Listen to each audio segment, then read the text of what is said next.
what up Dram fans? This time we're making an infinity bottle. So a bunch of people asked about infinity bottles over on TikTok, so I thought it was about time I made one. So first step is to find your bottle. I've got a nice Aberlour bottle. I think it's one of the nicest looking bottles. That's kind of also a plain-ish bottle. Does that make sense? Oh, it does. Anyway, infinity bottle. So it's basically a homemade blend. So you take a whole bunch of whiskies that you like and you blend them together yourself and hopefully come up with something that you also like. One of the important things with making infinity bottles is that you take notes of what's going into them.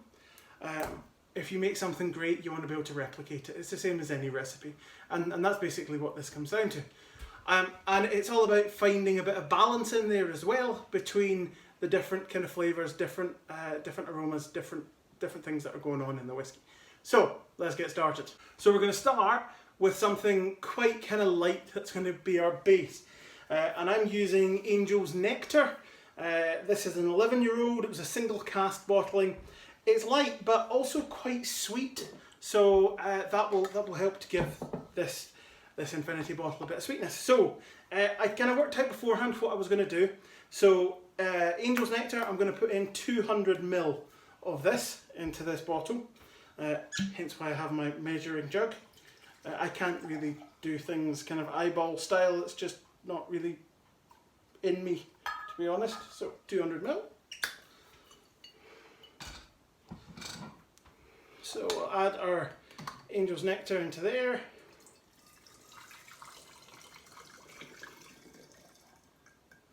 So that's half of our base. The other half of our base is Glenmorangie. This is the Elgin Classic. Again, light whiskey, not as much sweetness as that Angel's Nectar has got. So this will just cut some of that sweetness. I find that slightly on the sweet side, which is kind of odd seeing as I have a pretty sweet tooth. So that takes us up now to 400 of our 700 ml. So now I want some body, some sherried depth to it. So Ardbeg, this isn't Ardbeg, the Ardbeg's coming after, Aberlour 12, and this is going to get 150 ml of this. So quite a bit of sherry going on in here. If you head back over to TikTok, you'll find a review of this. I did it for the 24 grams of Christmas. And you're going to notice the colour changing quite significantly in this. As I add this in, it's going to start getting darker as we add in the darker, more heavily sherried whiskies. Just rearrange these a little bit. More sherry to come. Glenallachie 15-year-old. So this is just getting 100 ml of it going in. This has got a huge amount of sherry to it. Pedro Jimenez and Oloroso casks. So this is a big whiskey. Loads of sherry. So I don't want to overwhelm it with that. Okay, so that leaves us with just 50 ml. But before I do that, before I add the last 50 ml in, I'm going to give it a taste, because the last 50 ml is Ardbeg. Now the interesting thing about this, obviously I just gave it a little shake there to mix it up a bit, but the interesting thing about whiskey is that it does actually take a little bit of time to marry. So a lot of distilleries will talk about using marrying tuns.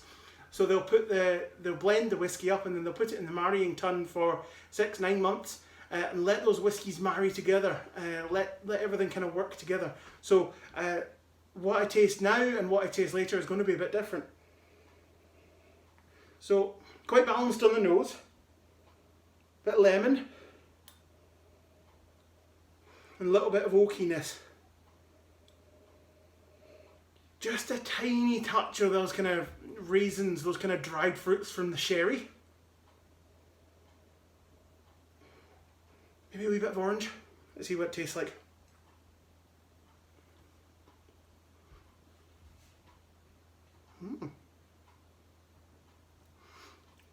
It's a kind of a strawberry laces taste to it, but it's tempered by the sherry. So it's not overly sweet. So the kind of strawberry laces I think will be coming from the Angel's Nectar, that had a huge amount of sweetness in it for me. But these two are kind of tempering that down. So rather than potentially ruin something which I think is actually pretty good, I'm going to try just adding a wee splash of the Ardbeg Anneau into this glass. Now that was probably a bigger wee splash than I intended. Oh, so the peat's there.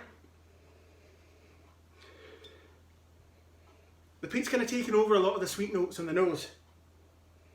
But I suspect if you left this for a little while, that peat smoke would clear a little bit.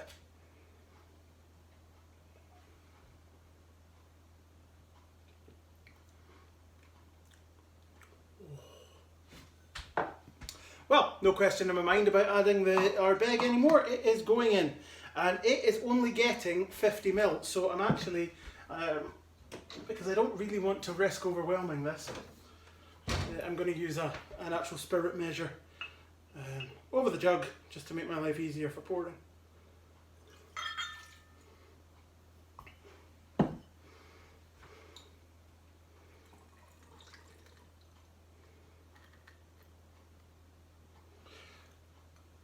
So there we have an infinity bottle.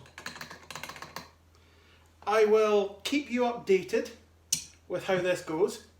I'll probably, today is the, what's today? Today's the 27th. So I think I will leave this a couple of days, let it marry. So give it till the 30th, let it marry a little bit, then maybe give it another few days and see how it changes. I expect it will mellow, and I expect some of those peaty notes will maybe recede a little bit, and it will kind of balance itself out a little bit more. Maybe it will go the wrong way. Maybe I won't enjoy it at all. Maybe I'll end up mixing it with Coke. But it's going to be interesting. Thanks for watching. Don't forget to hit that subscribe button and the bell icon so you get notified when I post more videos.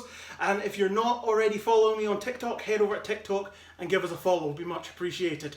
Cheers!